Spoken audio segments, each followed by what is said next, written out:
So, hi everyone. Today we have a special guest on our channel. We have Ronak with us. So, Ronak, would you like to introduce yourself once? So, so, first of all, thank you, Ashish, for giving me this opportunity. So, myself, Ronak Singh, and I have completed my bachelor's in computer science and engineering from RVITM College in 2023.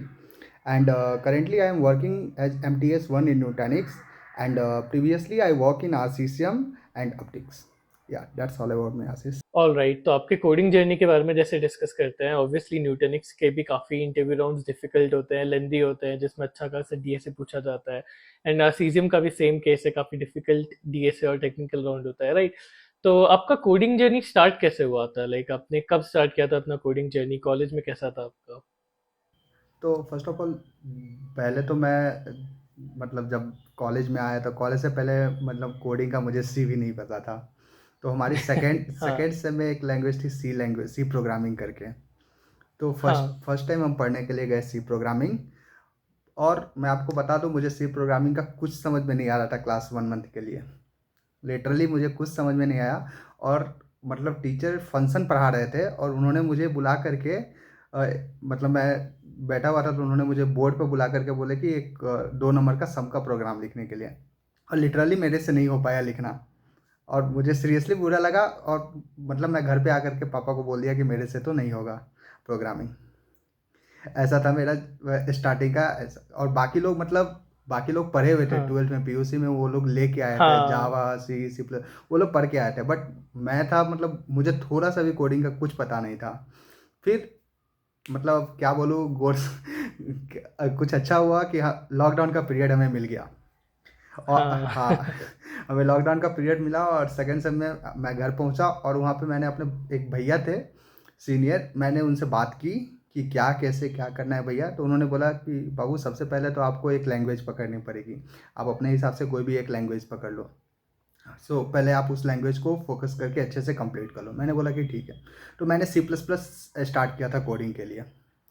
तो और lockdown था तो मतलब मैं college की class को उतना मैं नहीं देता था जितना मैं इधर फोकस करना, क्योंकि मुझे बस एक ही ये था कि मुझे कोडिंग अब अच्छी करनी है। हाँ, तो मैंने सबसे पहले सी प्लस प्लस को 1 मंथ अच्छे से दिया। मैंने सी प्लस प्लस पूरे अच्छे से कंप्लीट किया। और उसके बाद सी प्लस प्लस के आने के बाद फिर मैंने भैया से हेल्प लिया कि भैया अब सी प्लस प्लस कंप्लीट हो गया, अब डीएसए करना है। तो अब डीएसए कैसे करनी है? तो डीएसए की उन्होंने बोला कि सबसे पहले आपको, देखिए, डीएसए आप कहीं से भी पढ़ लोगे ना, आपको डीएसए नहीं आएगी जब तक आप खुद से इम्प्लीमेंट करना नहीं सीखते हो। Hi everyone. If you also want to get a high paying job at your dream company, then you need to have a lot of skills. You need to be good at DSA and problem solving, you need to be good in development with the latest tech stack, and you need to master system design as well. And let me tell you one place, a single platform where you can learn all of these skills, and this is my favorite platform, Educative. So, Educative has a course on pretty much everything. If you need a course on DSA, they have one. If you need a course on system design, they have the world's best system design course. Pretty much everything that you need, they have a course on that under one subscription. And right now you're getting more than 70% off on that subscription if you use the link in the description box. So surely this is one of the best upskilling platform that you absolutely must check out. And remember, this is a limited time offer only, so don't wait for too long. The link is in the description box, so make sure that you check it out. And now let's get back to the video. हाँ, तो उन्होंने मुझे ये suggest किया कि आप एक काम करो, आप पहले उसके बारे में थियरी पढ़ लो जीएफजी से। ठीक है। तो उन्होंने मुझे ये सजेस्ट, और बाकी आप क्वेश्चन प्रैक्टिस करना चालू करो। आप जितना क्वेश्चन लगाओगे वो करोगे। तो मैंने ठीक वैसा ही किया, मैंने जीएफजी से पढ़ा और मैंने क्वेश्चन लगाना स्टार्ट किया। मैंने उनसे पूछा कि स्टार्टिंग किससे करूँ, तो उन्होंने बोला हैकर रैंक से आप स्टार्ट कर दो, वो बेसिक रहता है। तो मैंने बोला कि ठीक है, मैं हैकर रैंक से स्टार्ट कर रहा हूँ। तो जब मैं हैकर रैंक से क्वेश्चन करना स्टार्ट किया ना, तो मतलब मुझे, अब बता दो, मतलब मुझे बहुत प्रॉब्लम आ रही थी क्वेश्चन करने में। और फिर मैं क्या कर रहा था, सॉल्यूशन देख रहा था। और सॉल्यूशन देख के मुझे आंसर समझ में आ जा रही थी। और फिर मैं कोड कर दे रहा था। और फिर 4 दिन के बाद अगर सेम क्वेश्चन पे आया तो मैं सॉल्यूशन भूल जा रहा था और मेरे से वही सेम क्वेश्चन कोड नहीं हो रही थी। तो ये मुझे बहुत हाँ, प्रॉब्लम ये हो। होता है। हाँ, तो ये मुझे बहुत प्रॉब्लम है। मैं बोल रहा हूँ मैं आगे जा रहा हूँ बट पीछे का तो मुझे पता ही नहीं, मैं भूल रहा हूँ। ऐसे तो नहीं चलने वाला। फिर मैंने भैया से बात की कि ऐसे ऐसे बात है, अब क्या करना है आप बताओ इसका। तो उन्होंने बोला कि एक काम करो, तुम पहले एक सीट फॉलो कर लो, एक्सेल सीट। ठीक है। और एक्सेल सीट में सबसे पहले तुम एक क्वेश्चन करो, जो भी क्वेश्चन कर रहे हो उसका हेडिंग लिखो और वहाँ लिखो कि खुद से सॉल्व हुआ है कि खुद से सॉल्व नहीं हुआ है। ठीक है। ये करो। तो अगर तुम एक क्वेश्चन को मैक्सिमम 2 आवर दो, उससे ज़्यादा मत दो। अगर नहीं हो रहे हैं फिर भी, ठीक है। तो मैंने बोला कि ठीक है। तो मैंने क्वेश्चन स्टार्ट किए करना, और मेरे से जो क्वेश्चन नहीं हो रहे थे, फिर उन्होंने बोला कि अगर तुमसे क्वेश्चन नहीं हो, अगर 2 घंटे के बाद भी, फिर तुम हिंट देख लो उस क्वेश्चन का, ठीक है। हिंट देख के कोशिश करो कि कोड कर ले। तो मैंने वही किया, हिंट देख करके कोशिश करता था कोड करने। अगर हिंट से भी नहीं समझ में आ रहा है, तो एट लास्ट तुम सॉल्यूशन देख लो, ठीक है। लेकिन सॉल्यूशन देखने के बाद तभी कोड नहीं करना है, 1-2 घंटे के बाद उस क्वेश्चन को कोड करना है बिना देखे। उन्होंने मुझे ये सजेस्ट किया था। तो ये मतलब अप्रोच मेरे लिए बहुत सही बैठी, थैंक्स टू मेरे भैया। उन्होंने मुझे ये अप्रोच बताया, और लिटरली इससे मुझे 2 घंटे के बाद कुछ मतलब मैं खुद से कोशिश करता था, और फिर मैं समझता था, मैं समझ लेता था कोड 2 घंटे के बाद। मतलब कुछ भी प्रॉब्लम आती थी तो हाँ, ये ऐसे नहीं, ऐसे नहीं, ऐसे होगा। क्योंकि अगर आप एक बार कोड देख लेते हो ना, तुरंत कोड करते हो, तो आपको वो रटा रटाया जैसा लगता है। तो आप, हाँ, तो आप मतलब डायरेक्ट कॉपी पेस्ट कर देते हो और कुछ नहीं करते हो। लिटरली आप देख करके भी कॉपी पेस्ट कर रहे हो, बट उससे आपको कुछ आ नहीं रहा। आपको लग रहा है कि हाँ मैंने क्वेश्चन सॉल्व किया, बट लिटरली में आपने क्वेश्चन सॉल्व नहीं किया, आपने उसको मेमोराइज किया है, जो कि यूजफुल नहीं है मेरे हिसाब से। और हाँ, फिर मतलब ऐसे ऐसे मैंने बिल्ड किया, और लिटरली अब मुझे मज़ा आने लग गया, और मैं कोडिंग जर्नी में अब आ गया। अब मुझे धीरे धीरे मैं ऐसे ही बिल्डअप करते गया, अरे से स्टार्ट करते गया धीरे धीरे, मतलब। और फिर थर्ड सेम भी हमें मिल गया ऑनलाइन, फोर्थ सेम भी मिल गया। फोर्थ सेम तक मैंने कोडिंग अपनी ख़त्म कर ली थी। मतलब जब तक मेरी लॉकडाउन रही, लॉकडाउन को थैंक्स बोलना चाहिए, क्योंकि ड्यू टू लॉकडाउन ही मेरी कोडिंग अच्छी हुई लिटरली। तो 3 सेमेस्टर मुझे लगे कोडिंग पूरा इन टू इन करने में। मतलब मैंने थर्ड सेम पूरा डीएसए दिया, और फोर्थ सेम मैं एडवांस कोडिंग करने चालू कर दिया, मतलब कॉम्पिटिटिव प्रोग्रामिंग पे आ गया। जैसे मैंने लीड कोड पे अपना क्वेश्चन करने लगे, कोड से कोड फोर्स से जो भी हो रहे हैं, फिर बाकी किसी कंपनी के क्वेश्चन जो हो रहे हैं वो सब मैंने करना चालू कर दिया। और फिर अपने आप को मैं जज करने लग गया कि हाँ, और जो भी मुझे लग रहा था ये सॉल्व नहीं हो रहा है, वीक है, उसको मैंने रिवाइज किया, और फिर से मैंने क्वेश्चन करना स्टार्ट कर दिया। तो इस तरह से मेरा कोडिंग जर्नी रहा। All right. एंड हम आपके डीएसए मास्टरी के ऊपर भी आएंगे, जैसे कितना आप इम्प्रूव कैसे किए डीएसए में, क्योंकि ऑब्वियसली सब लोग स्टार्ट करते हैं, बट बहुत लोग उतना हार्ड लेवल तक नहीं पहुंच पाते, तो हम उस पर भी आएंगे आपके। But before that I want to know about your first placement, क्योंकि before our CGM and Nutanix you also won your first company, जो कॉलेज से पहला प्लेसमेंट होता है। तो वो जर्नी आपका कैसा था towards your first placement? Do you feel कि जो आपने बेसिक डीएसए किया था was that enough for it? हाँ, देखिए, सबसे पहले मैं टू बी फ्रैंक मैं आपको बताना चाहता हूँ, मैं उस कॉलेज से हूँ जिसका मैं हम लोग फर्स्ट बैच थे। वो कॉलेज उससे पहले थी नहीं। 2019 we were the first batch of that college, we don't have any seniors and all.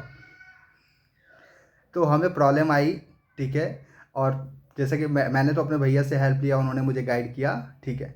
अब बात आई प्लेसमेंट की, तो इसकी एक मतलब पेरेंट कॉलेज है, आरबी कॉलेज।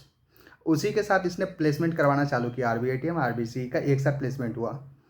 तो कंपनी आई, और मेरे से क्या हो रहा था, कोडिंग राउंड निकल जा रहे थे, इंटरव्यू निकल जा रहे थे, बट मैनेजेरियल राउंड और एचआर राउंड में, मतलब आप लिटरली बोलो मेरे से कौन सी कंपनी की कोडिंग राउंड नहीं हुए, इंटरव्यू नहीं हुए, सभी मेरे से हो जाती थी। मैनेजेरियल एचआर राउंड में मैं छट जा रहा था, आई डोंट नो क्यों, ठीक है। या तो मेरी कम्युनिकेशन स्किल, या तो कुछ और जो मुझे प्रॉब्लम दे रही थी। तो मतलब एक्चुअली सितंबर से प्लेसमेंट हमारा स्टार्ट हुआ, और आ गए दिसंबर जनवरी का टाइम। और दिसंबर जनवरी के टाइम ऑलमोस्ट सारी कंपनी ख़त्म ही हो जाती है। अब कंपनी आ भी रही है, तो 4-5 एलपीए की कंपनी आएगी उसे। हाँ, तो बात आ गई। अब फिर मैंने बोला अब क्या करना है, अब तो ऑन कैंपस कुछ है नहीं, तो ठीक है ढूंढते हैं ऑफ कैंपस। सभी बोलते हैं ऑफ कैंपस हार्ड होता है क्रैक करना, ऑफ कैंपस इतना इजी नहीं है। आपको ऑन कैंपस में सिर्फ कॉलेज वाले से फाइट करनी है, बट ऑफ कैंपस में तो भाई बहुत ज़्यादा फाइट करनी होती है, ठीक है। मैंने बोला चलेगा, करते हैं। और मैंने ऑफ कैंपस ढूंढना जनवरी से स्टार्ट कर दिया। मैं फिर कॉलेज पे डिपेंड होना छोड़ दिया, क्योंकि कॉलेज में वही 4-5 एलपीए की कंपनी आ रही थी। तो मैंने अपना स्टार्ट कर दिया ढूंढना, और मैंने किया। और मुझे 2 कंपनी से इंटरव्यू कॉल भी आए, और 2 कंपनी में मैंने इंटरव्यू दिया, जिसमें एक अपटिक्स भी था, और मैंने उसके भी 4 राउंड हुए थे। तो जिसमें फर्स्ट राउंड उन्होंने कोडिंग ही लिया था, आई रिमेंबर, और सेकेंड राउंड भी उनका कोडिंग भी था। मतलब तीनों राउंड वो बेसिकली कोडिंग प्रोजेक्ट यही सब मतलब पूछ रहे थे वो। और उसके हाँ, तो मतलब उसके बाद फिर मतलब मेरा हो गया, फर्स्ट कंपनी था, तो बहुत ही अच्छा लगा कि चलो भाई जॉब हो गया। पेरेंट्स भी सभी खुश थे कि हाँ चलो बंदे का जॉब हो गया। उसके बाद फिर जब मैं अपटिक्स में ज्वाइन किया, जब मैं अपटिक्स में ज्वाइन किया आई थिंक मैं मार्च में मेरी इंटर्नशिप स्टार्ट हुई 2023 मार्च में, और जून में इंटर्नशिप ख़त्म हुई और जुलाई से मैंने फुल टाइम ज्वाइन किया। जुलाई से मैंने फुल टाइम ज्वाइन किया। फिर मेरे लाइफ में कुछ ऐसा होना था कि जनवरी में मुझे ले ऑफ हुआ। मेरा ले ऑफ हुआ, इवन मेरी टीम का भी ले ऑफ हुआ, बहुत लोगों का ले ऑफ हुआ, जिसमें मैं भी पार्ट था।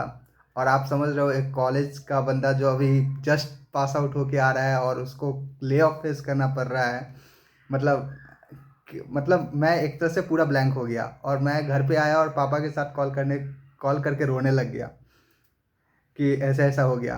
और मैं तो सोचा कि चलो भाई, तभी तो कॉलेज के स्टूडेंट हैं मैं, तो ऐसा उतना हार्ड नहीं। अभी तो कंपनी अगर मैं कैसे पहले अप्रोच करूँ, क्या होगा अभी सीन, मतलब पूरा मतलब माइंड में चलने लग गया। ठीक है, फिर मैंने स्टार्ट किया अप्लाई करना। मैंने फरवरी मतलब जनवरी लास्ट जैन में मेरी ले ऑफ हुई थी। फिर स्टार्टिंग से मैंने स्टार्ट कर दिया। पहले तो सबसे पहले रिज्यूमे बनाया मैंने। मेरे सीनियर ने बोला, जो कंपनी के ही थे वो, वही सीनियर लोग ने मुझे गाइड किया, क्योंकि वो लोग सितंबर, मतलब मेरे जो टीम लीड थे वो सितंबर में ले ऑफ हुए थे और मैं जनवरी में ले ऑफ हुआ था।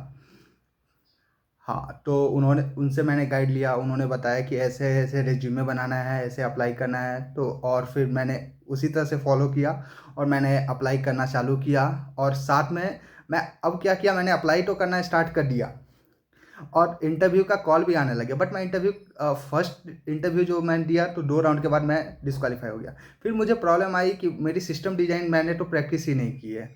मतलब जो मेरी कोडिंग की जर्नी थी, वो उसी पे मैं इंटरव्यू दे रहा हूँ, क्योंकि मैं समझ रहा हूँ कि कॉलेज के जैसा ही प्लेसमेंट अभी भी होगी इंटरव्यू। मैं वो सोच के, क्योंकि मुझे नहीं मालूम था कि ऐसा ऐसा आगे होता है। फिर मुझे सिस्टम डिज़ाइन के बारे में तब पता चला कि ऐसे ऐसे सिस्टम डिज़ाइन होती है। उससे पहले मुझे सिस्टम डिज़ाइन बिल्कुल नहीं पता था। और फिर मैंने सिस्टम डिज़ाइन स्टार्ट किया स्टार्टिंग फरवरी में स्टार्ट किया। और साथ में मैंने इंटरव्यू भी देना स्टार्ट किया। तो बहुत सारी कंपनी का मैंने इंटरव्यू दिया था।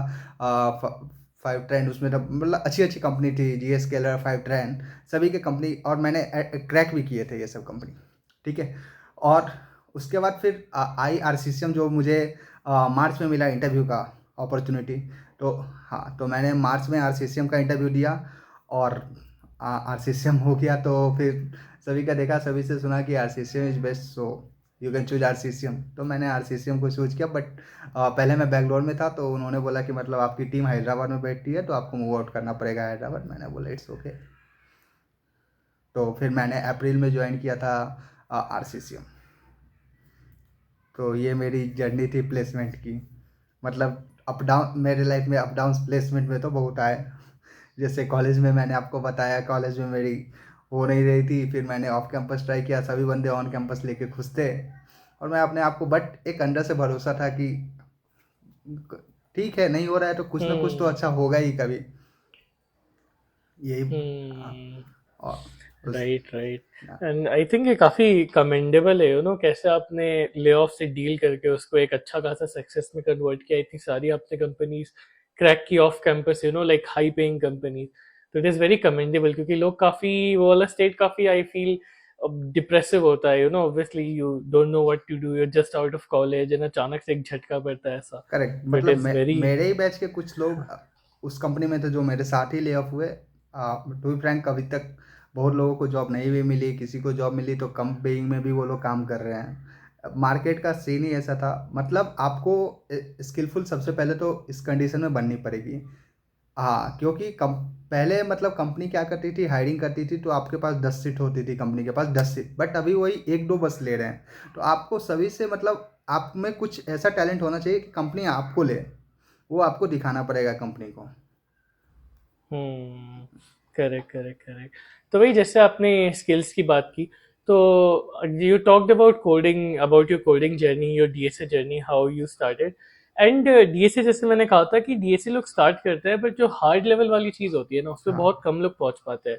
जो हार्ड लेवल होते हैं, जैसे आपने बताया न्यूटनिक्स में you were given very problems that were not standard, that were unseen, right? Correct. जैसे hard level, medium hard problem. हाँ, तो आपने अपने आप को अपस्किल कैसे किया डीएसए में, कि आप इंटरव्यू में भी मीडियम हार्ड या हार्ड प्रॉब्लम सॉल्व कर पा रहे थे? ठीक। जैसे कि अगर आप किसी भी प्लेटफॉर्म पे अगर आप कोडिंग प्रैक्टिस कर रहे हो, लेट सपोज लीड कोड, जी एफ जी, हैकर रैंक, किसी भी कोड फोर्स कोड से अगर आप प्रैक्टिस कर रहे हो, तो ठीक है। आप एक चीज़ अगर आप ध्यान दो अच्छे से, तो अगर आप अभी कॉलेज स्टूडेंट हो और अगर आप प्रैक्टिस कर रहे हो वहाँ पे, तो आपको क्या हो रहा है, मतलब आप किसी क्वेश्चन को लेकर के 2 घंटे जा रहे हो, किसी क्वेश्चन को लेकर के 3 घंटे जा रहे हो, और कोई क्वेश्चन आपको हो रहा है 15 मिनट में बन जा रहा है, कोई क्वेश्चन हो रहा है कि आपको पूरी पूरी दिन भी लगा दे रहे हो आप एक ही क्वेश्चन करने में। बट अगर आपकी एग्जाम होती है, इंटरव्यू होती है, तो उतना आपको टाइम नहीं मिलता है। तो सबसे पहले आपको तो टाइम मैनेजमेंट स्किल आनी चाहिए कि आपको उतना ही टाइम में सबसे पहले उस क्वेश्चन को करना है। तो इसके लिए जैसे अपने लीड कोड पे बाई वीकली कॉन्टेस्ट होता है, आपको कॉन्टेस्ट देना पड़ेगा। ठीक है, कॉन्टेस्ट में आपको रियल में पता चलता है। ठीक है, और उसका सॉल्यूशन भी नहीं रहता है। अगर आपको लीड कोड पे या किसी चीज़ पे अगर क्वेश्चन नहीं बने, तो आप उसका सॉल्यूशन देख के जंप कर जाते हो, राइट। बट वहाँ पे आपके पास एक रियल, आप समझ रहे हो कि रियल टाइप का आपका एक चल रहा है कोडिंग राउंड, उस तरह से आपके पास क्वेश्चन आते हैं, नए क्वेश्चन रहते हैं। ऐसा नहीं है कि मतलब कोई दूसरे जगह से कॉपी पेस्ट करके क्वेश्चन आते हैं। तो अगर आप उसको सॉल्व कर पा रहे हो, जो आपसे सॉल्व नहीं हुआ है, मैं प्रीफर करता हूँ कि आपसे जो सॉल्व नहीं हुआ है, आप उसको, बहुत सारी यूट्यूब वीडियोज आते हैं, जैसे ही हमारे कंटेस्ट खत्म होते हैं यूट्यूब पे वीडियो आप समझो आपने क्या गलती की, क्यों, और आपने जो क्वेश्चन सॉल्व किया, आप ये समझो कि इससे बेटा ऑप्टिमाइजेशन था क्या, इसका दूसरा कोई अप्रोच था क्या। कभी भी आप जो सोचते हो कि मतलब मैं ये सोच रहा हूँ, आप ट्राई करो कि एक क्वेश्चन का, कभी भी मैं ये बोलता हूँ, कभी भी एक क्वेश्चन का एक सोल्यूशन तो नहीं होता है कोडिंग में। मैं अभी तक जितना भी क्वेश्चन किया हूँ, मैं टू बी फ्रैंक, एक कोई भी एक क्वेश्चन का एक सॉल्यूशन नहीं होता है, उसके मल्टीपल सॉल्यूशन होते हैं। तो आप ये सोचो कि आप जो सोच रहे हो वो हार्ड है या इजी है। दूसरा सॉल्यूशन आप सोचो, आप जितना हो, अगर आप बेस्ट है, आप लीड को सॉल्यूशन पे अगर आप पढ़ोगे डिस्कस सेक्शन में, उसमें सभी लोग अपना अपना अप्रोच डालते हैं। लीड को डिस्कस से आप पढ़ के आप बहुत कुछ सीख सकते हो। तो ये सब एफर्ट आपको डालनी पड़ेगी। तो यही सब मतलब आपको खुद से करना पड़ेगा। और मैं प्रीफर करता हूँ कि सबसे पहले ना आप सीट बना लो, जो भी क्वेश्चन आप कर रहे हो। ये इंटरव्यू के टाइम में बहुत ही ईजी रहता है, क्योंकि इंटरव्यू के टाइम में आपने क्या क्या क्वेश्चन किया है, वो लास्ट में आप कोई भी क्वेश्चन सॉल्व करने जा रहे हो, ठीक है, आप वो क्वेश्चन लिख दो, और वो क्वेश्चन आपसे सॉल्व हुआ, ठीक है, अगर हो गया तो ओके है, ग्रीन टिक कर दो। अगर नहीं हुआ, अगर आपने सॉल्यूशन देख करके किया है, ठीक है, तो आप उसको येलो या रेड कुछ भी कर दो, और उसका कुछ एक नोट्स पॉइंट लिख लो कि इसमें क्या नोट्स था, जिससे आपको वो क्वेश्चन देख के तुरंत हो जाए, रिवीजन के टाइम में वो आपके लिए इजी हो। तो ये आपके लिए एक सीट बन जाती है, जो कि आपको इंटरव्यू के टाइम में आपको पूरी डीएसए पढ़ने की जरूरत नहीं है। अगर आप उसको पढ़ लेते हो तो आपकी डीएसए रिवाइज हो जाती है। ये मैं प्रीफर करेक्ट करता हूँ। Correct correct.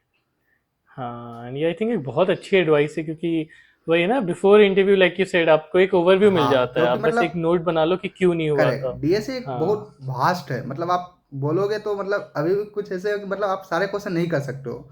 इतने इतने क्वेश्चन है ऑनलाइन में। तो आप जो क्वेश्चन कर रहे हो ना, आप उसी क्वेश्चन को रिवाइज कर लो, और उसके लिए रिवीजन बहुत ही ज़रूरी है डीएसए की। और आप रिवीजन कैसे कर सकते हो, आप ऐसे तो हर क्वेश्चन जाके खुद से सॉल्व करोगे तो बहुत टाइम लग जाएगा।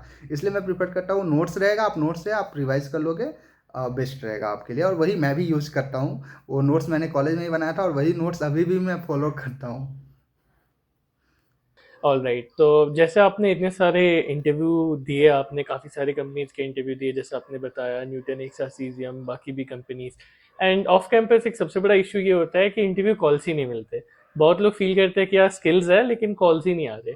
तो आपको क्या लगता है कि कैसे इज़ अ गुड वे कि इंटरव्यू कॉल्स आ सकते हैं ऑफ कैंपस में? देखिए, इंटरव्यू कॉल्स आने के लिए सबसे पहले जो मैंने यूज़ किया है, सबसे पहले तो आपको अपनी प्रोफाइल अपडेट करनी पड़ेगी। एक तो लिंक्डइन की प्रोफाइल आपको अपडेट करनी पड़ेगी, दूसरी आपको अगर किसी चीज़ पे अप्लाई करें, जैसे नौकरी, आप लोग जानते होंगे naukri.com, तो उसकी हाँ, प्रोफाइल यस। आपको अपडेट करनी पड़ेगी। और सबसे बेस्ट, मोस्ट इंपॉर्टेंट पार्ट जो है, रेज्यूमे। आपको रेज्यूमे उस तरह से, आजकल पहले होती थी कि मतलब हायरिंग मैनेजर जो है वो रेज्यूमे आपका देख के सिलेक्शन करते थे, बट आजकल एटीएस स्कोर देख करके सिलेक्शन किया जाता है। ठीक है, तो तो आपकी मशीन ही पहले ही आपको रेज्यूमे नहीं सेलेक्ट करती है। तो फर्स्ट राउंड, आप जब तक आपका रेज्यूमे सेलेक्ट नहीं होगा, आपका इंटरव्यू कॉल आएगा नहीं। तो मोस्ट इंपॉर्टेंट पार्ट है रेज्यूमे। आप रेज्यूमे कैसे बनाते हैं, उसके बहुत सारे यूट्यूब वीडियो है, आप प्रीफर कर सकते हो यूट्यूब पे। और मैं बोलूँगा, आप रेज्यूमे अगर बना रहे हो, तो वो रेज्यूमे आप खुद से मत जज करो, किसी और से जज करवाओ कि उसको कैसा लग रहा है वो रेज्यूमे। अगर वो देखे उस रेज्यूमे से, तो क्या क्या उस रेज्यूमे को पढ़ के वो क्वेश्चन आपसे पूछ सकते हैं। इससे क्या होगा, वो आपको लगेगा कि हाँ, इंटरव्यूअर मेरे से ये क्वेश्चन एक्सपेक्ट कर सकता है। और रिज्यूमे में ज़्यादा कुछ मत डालिए, जो आपको आता है बस वही डालिए। इससे क्या होगा, इंटरव्यू में आप इंटरव्यूअर को आप अपने मतलब आप अपने अंडर रख पाएंगे, क्योंकि इंटरव्यूअर कभी भी कोई भी क्वेश्चन प्रिपेयर करके नहीं आता। आपके रिज्यूमे में जो रहता है उसी से क्वेश्चन वो पूछते हैं।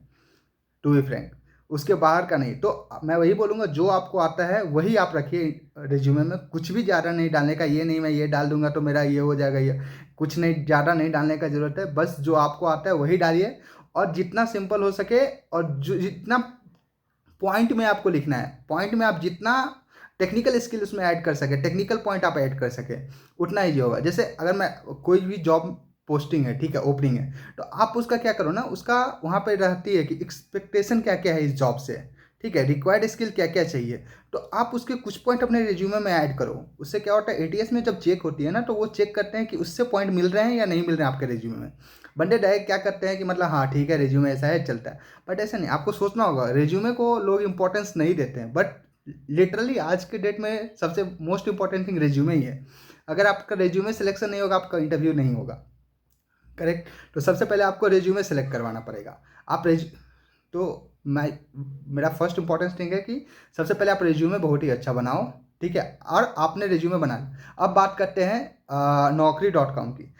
मैं जो प्रीफर करता हूँ, मैंने अपने इंटरव्यू के दौरान प्रीफर किया है, और ये मेरे लिए बहुत ही यूजफुल रहा है, और मैं आपको भी बताना चाहूँगा, ये आपके लिए भी यूजफुल हो सकता है। आप नौकरी का प्रोफाइल ना डेली अपडेट करो। नौकरी का प्रोफाइल, आप बंदे पूछते हैं कि नौकरी का प्रोफाइल सर डेली कैसे अपडेट करें, एक ही चीज़ तो है, क्या अपडेट करेंगे, एक दिन में क्या सीख लेंगे, ऐसे नहीं अपडेट कर। और मैं बोलता हूँ आप डेली अपडेट करो, 3 टाइम अपडेट करो। 3 टाइम आप क्या अपडेट करो, जो मैंने फॉलो किया, मैं उस तरह से, ये मुझे किसी सीनियर ने बताया था, रियली में ये बहुत ही यूजफुल रहा मेरे लिए, और आपके लिए भी होगा। सबसे पहले एक मॉर्निंग 9 o'clock आप अपना प्रोफाइल अपडेट करो। प्रोफाइल कुछ अपडेट नहीं करना, अपना नेम ही कुछ भी आपका नाम है, जैसे आपका नाम कुछ भी नाम है, ठीक है, जैसे मेरा नाम है रौनक कुमार सिंह, मैंने क्या कर दिया, कभी रौनक सिंह डाल दिया, उसको हटा के फिर रौनक सिंह डाल दिया। कुछ भी या रेज्यूमे को ही हटा करके फिर से वही रेज्यूमे मैंने अपलोड कर दिया। कुछ भी चेंज करके कि प्रोफाइल अपडेट हो जाए। एक टाइमिंग आपको करनी है सुबह 9 बजे, ठीक है, डेली। या अगर आप जॉब ढूंढ रहे हो तो मॉर्निंग आपको 9 बजे रिज्यूमे अपडेट मतलब सुबह 9 बजे नौकरी की प्रोफाइल अपडेट करनी है। फिर आफ्टरनून 1 बजे आपको नौकरी की प्रोफाइल अपडेट करनी है, ठीक है, और शाम में 4 बजे 3 बजे के अप्रॉक्स एक नौकरी की प्रोफाइल अपडेट करनी है। अब पूछते हैं बंदे, सर ये आपने 3 प्रोफाइल क्यों बोला, मतलब 3 टाइमिंग आपने क्यों बोला, तो मैं आपको बताता हूँ। 3 क्या होता है कि कुछ एचआर मैनेजर जो होते हैं वो सुबह आते हैं और सुबह में ही देखना चालू कर देते हैं, और वो क्योंकि एक पोस्ट के लिए तो कितने लोग अप्लाई किए रहते हैं, राइट। तो वो देखते हैं कि अर्लीस्ट कौन है, अर्लीस्ट वाले को वो लेते हैं। अगर आपने उस टाइम पे अप्लाई किया है तो आपका वो सिलेक्शन करेंगे इंटरव्यू कॉल के लिए। और कुछ एचआर होते हैं जो मॉर्निंग में देखते हैं, कुछ एचआर होते हैं जो लंच करने के बाद देखते हैं, और कुछ होते हैं जो जाने टाइम पे देखते हैं, ऑफिस छोड़ने टाइम। इसलिए मैंने आपको ये 3 टाइमिंग सजेस्ट किया, और ये टाइमिंग सही में बहुत ही यूजफुल है मेरे लिए। आई डोंट नो आपको पता हो नहीं पता हो, बट ये मुझे यूजफुल हुआ, इसलिए मैंने सोचा आपको भी बता दूँ। हाँ, नहीं नहीं, definitely.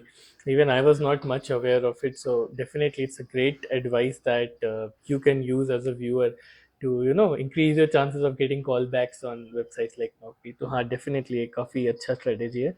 हाँ, All और right. लिंक्डइन की भी प्रोफाइल आपको अपडेट करनी है। आप लिंक्डइन की प्रोफाइल ऐसे रखो, और कभी भी अगर किसी कंपनी में ओपनिंग है तो आप ट्राई करो कि उसके मैनेजर को अप्रोच करने का, सीनियर मेंबर का अप्रोच करने का। आप कभी भी किसी से रेफर ले लेते हो, ठीक है, ओके, बट आप रेफर लो ना, तो आप किसी सीनियर मेंबर से एटलीस्ट ट्राई करो अप्रोच, कि सीनियर मेंबर को प्रूफ कर सको कि हाँ मैं इस कंपनी के लिए अच्छा हूँ।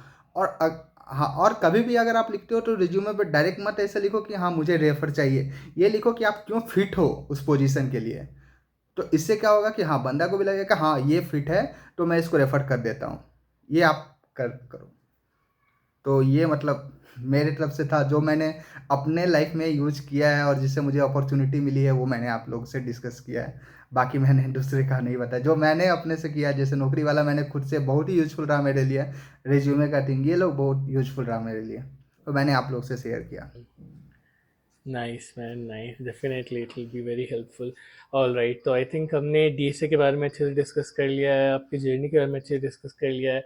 तो ऑन अ फाइनल नोट, जो भी लोग ये पॉडकास्ट देख रहे हैं, जिनको भी एक अच्छी हाई पेइंग कंपनी क्रैक करनी है, आप क्या एडवाइस दोगे उनको? देखिए, आप सबसे पहले जहाँ भी काम कर रहे हो ना, आप काम करो और जो भी काम कर रहे हो ना उसको अच्छे से करो। ये सोचो कि ये क्वेश्चन मेरे से नेक्स्ट इंटरव्यू में पूछा जाएगा। आप ऐसा मतलब आजकल के लोग जैसे कर रहे हैं कि आ रहे हैं कुछ भी काम करके, ठीक है, मैं बोल रहा हूँ ठीक है आप वैसे ही करो, कोई दिक्कत नहीं है कंपनी में। बट आप जो भी काम कर रहे हो पहले तो उसको अच्छे से करो, उसका एटलीस्ट सीख लो कि वो काम कैसे हो रहे हैं। सीनियर से हेल्प लेके, किसी से भी हेल्प लेके उसके बारे में सीख लो। और साइड में आपको प्रिपरेशन करनी है डीएसए और सिस्टम डिज़ाइन की, जो कि बहुत ही इंपॉर्टेंट है। और आपका काम अगर आप चाहो तो दिन में आप करो और रात में आपको टाइम देना ही पड़ेगा, एटलीस्ट 4 आवर्स तो मैं बोलता हूँ। अगर आप 1 से 2 मंथ तो आपको देना ही पड़ेगा। जब आप सोच रहे हो कि हाँ मुझे चेंज करनी है कंपनी, मुझे प्लेसमेंट लेनी है, तो आपको 2 मंथ प्रिपरेशन इनफ है। मैं तो 2 मंथ के लिए इनफ बोलता हूँ। आप 2 मंथ में इजली आप प्रिपरेशन भी साइड में करो और आप इंटरव्यू भी देते जाओ। तो मैं लास्ट में ये बोलना चाहूँगा कि जैसा मैंने आपको बोला है, अगर आपको अच्छा लगे तो वो आप फॉलो कीजिए। ये रियली मेरे लिए बहुत ही यूज़फुल रहा है जो मैंने आपको टिप्स दी है। बस बाकी ऑल द बेस्ट आप लोगों को। डेफिनेटली आई थिंक मेहनत करने का तो कोई दो राह ही नहीं है ना। वो करेक्ट। तो आपको करना ही वो तो पड़ेगा, आपको जितना करना आप ही ज्यादा पड़ेगा। टाइम और दोगे। आप ये भी सोच रहे हो कि मतलब मुझे हाई पेइंग जॉब में जानी है और आप मेहनत भी नहीं करोगे तो वो तो नहीं होगा। करेक्ट। हाँ। मतलब देखिए रिसोर्सेज तो मोस्टली सभी को पता होती है। जैसे अगर मैं डीएसए की बात करूँ तो आजकल तो सारे रिसोर्सेज ऑनलाइन आपको मिल जाएंगे और बेस्ट है आपके लिए चैट जीपीटी। आप चैट जीपीटी का यूज करो, एआई आ गया है आज के टाइम में। आप कुछ भी कर रहे हो, कोई भी क्वेश्चन आपको नहीं समझ में आ रही है, आप एआई को बोलो कि भाई मैं जैसा फॉलो करता हूँ, अगर कोई भी क्वेश्चन मुझे समझ में नहीं आती है तो मैं चैट जीपीटी को ऐसा बोलता हूँ कि ये क्वेश्चन है और आप मुझे ऐसा समझाओ कि जैसे मैं 2 क्लास का स्टूडेंट हूँ। ऐसा लिख करके आप एआई को बोलो, वो लिटरली इतना इजी में बताएगी कि आपको समझ में आ जाएगा। आप एआई का यूज करो। आजकल का तो भाई मॉडर्न है, सभी कुछ मतलब आप इजीली समझ सकते हो। अभी तो आपके पास बहुत सारे रिसोर्सेस हैं, ऑनलाइन में जाओ इतने रिसोर्सेस हैं, यूट्यूब पे परे भरे परे वीडियो हैं। बट हाँ एक और चीज़ मैं आपको बोलना पड़ूंगा। जो लोग क्या करते हैं, जैसे मैंने भी प्रिफर जो मैंने भी गलती की थी और लोगों को भी देखता हूँ गलती करने, ये आप लोग मत करना। जैसे मैंने भी किया था स्टार्टिंग में। जैसे अगर आप कोई भी प्रोग्रामिंग लैंग्वेज पढ़ रहे हो या कोई डीएसए पढ़ रहे हो तो आप सोचते हो कि ठीक है मैं यूट्यूब से पढ़ लेता हूँ, ठीक है। आपने यूट्यूब से पढ़ना स्टार्ट किया, आपने किसी एक की वीडियो चुनी और आपने पढ़ लिया, आपने उसका 2 लेक्चर पढ़ा, 3 लेक्चर पढ़ा, और फिर बाई चांस आपने क्या किया, किसी एक टॉपिक आया आप फंस गए उसमें और आपको उसकी समझ में नहीं आ रही, और आपने दूसरी वीडियो रोटेट करना चालू किया, आपको दूसरी प्लेलिस्ट अच्छी लगने लगी। अब क्या कर रहे हो, आप उसकी प्लेलिस्ट फॉलो करना चालू किया, उसकी भी 2 वीडियो आपने देखा, फिर तीसरी प्लेलिस्ट आपने फॉलो करना चालू। इसमें आप क्या कर रहे हो, आप अपना टाइम वेस्ट कर रहे हो। आप अपना टाइम वेस्ट, आपको एक ही प्लेलिस्ट फॉलो कर, और आप कुछ दिन के बाद क्या करोगे, अरे यार यूट्यूब से तो मुझे समझ में ही नहीं आ रहा, मुझे पेड कोर्स लेना है। पेड के चक्कर में पड़ो ही मत। सबसे पहले तो पेड कुछ नहीं, आप खुद से कर लो। पेड बिल्कुल कुछ नहीं, जो आपको यूट्यूब पे पढ़े हैं जो खुद से करोगे वही है सेम पेड में। आप क्यों फालतू का पैसा देना चाहते हो, पेड में तो पढ़ो ही मत। मैं बिल्कुल प्रेफर नहीं करता हूँ पेड कोर्स। पेड कोर्स तो बिल्कुल आप मत लो। खुद से मेहनत करो, खुद से सीखो, क्योंकि वही आपको वही पढ़ाएंगे जो आप खुद से, और खुद से आप करोगे तो आपको ज़्यादा क्लियर होगी, आपको ज़्यादा क्रिस्टल क्लियर होगी। इसलिए मैं प्रीफर करता हूँ कि, और जो जैसे कि मैंने बोला, सिर्फ एक प्लेलिस्ट को आप फॉलो करो फर्स्ट टू एंड, ठीक है। कभी भी एक से दूसरे प्लेलिस्ट पे जंप मत कीजिए। So I think we have covered pretty much everything about. So okay, so I think we have covered pretty much everything about Ronak's journey. I don't think we've missed anything. But still, if any of you have any doubt, I'll give Ronak's LinkedIn in the description. You guys can follow him from there and connect with him from there as well. So thanks a lot, Ronak, for coming on my channel and sharing these amazing tips and your journey with me and my subscribers. I'm sure it'll help a lot of students. So yeah, thank you. या thank you Ashish.